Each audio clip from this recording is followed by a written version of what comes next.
Thank you, Ben. I'm a Christian.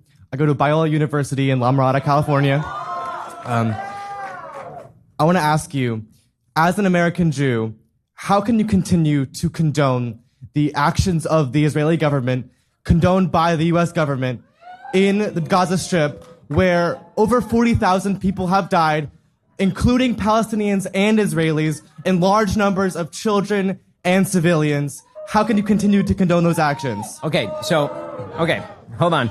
I want to correct you. I don't just condone the actions of the Israeli Defense Forces and the Israeli government. I celebrate and laud them.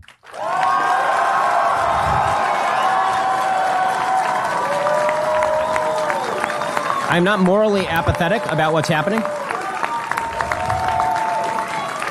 On October 7th, Hamas launched the most deadly war on Jews since the Holocaust. They killed 1,200 innocent people. They took 250 hostages. 100 of them are still being held hostage. I know members of families of hostages who are still being held, American citizens.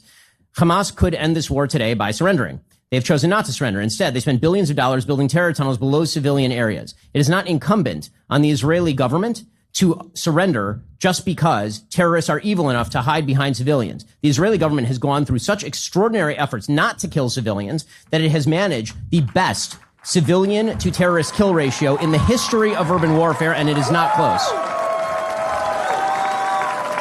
I personally know soldiers who have gone door to door in the Gaza Strip who have risked their own lives to prevent civilian death. Israel has complete and utter air superiority over the Gaza Strip. Turns out that Hamas doesn't have an air force. They just had a series of tunnels where they hid all their leadership while their people suffered after their people voted for them, and then they effectively established a dictatorship over the course of the last 20 years. Israel, with their complete air superiority, certainly would have had the ability to commit full-scale human atrocities had they wanted to. They have complete air superiority. They could have used F-35s and simply turned the place into a parking lot. They did not, in fact, do that. They moved vast scales of population. In fact, believe it or not, there have been more births in the Gaza Strip since the beginning of this war than there have been deaths in the Gaza Strip from the war itself. That is a very poor way to conduct a genocide.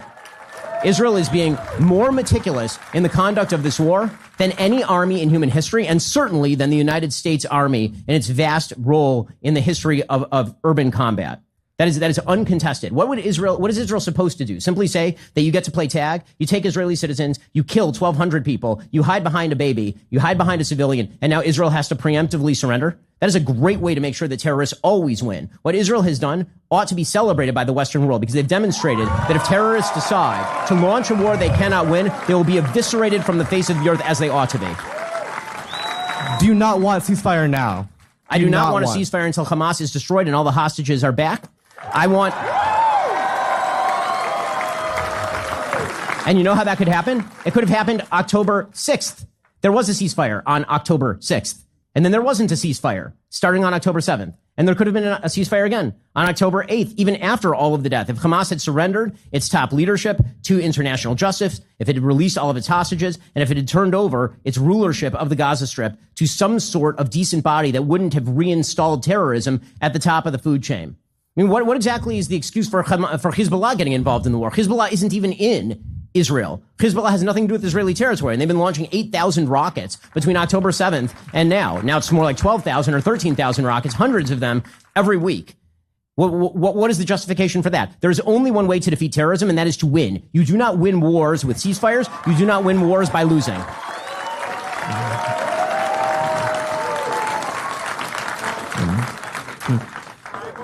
In your speech, you mentioned that there are scavengers who like to tear down and there are lions who like to build up. Are there not some institutions we ought to tear down in society, potentially like the Israeli Defense Force?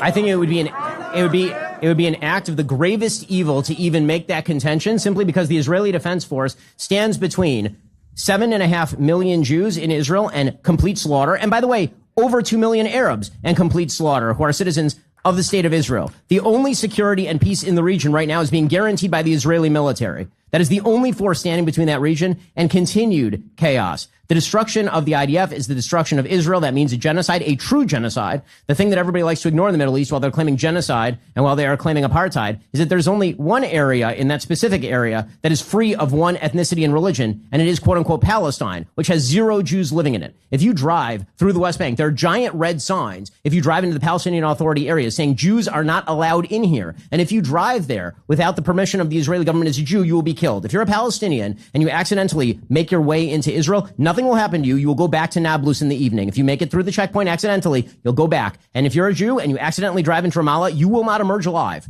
That is not, if we are talking about which force here is a force for good and which force here is a force for evil, there is no question what the distinction is. If we're going to talk about institutions that ought to be torn down, we should start with the legacy media, which seems to have radically misinformed you.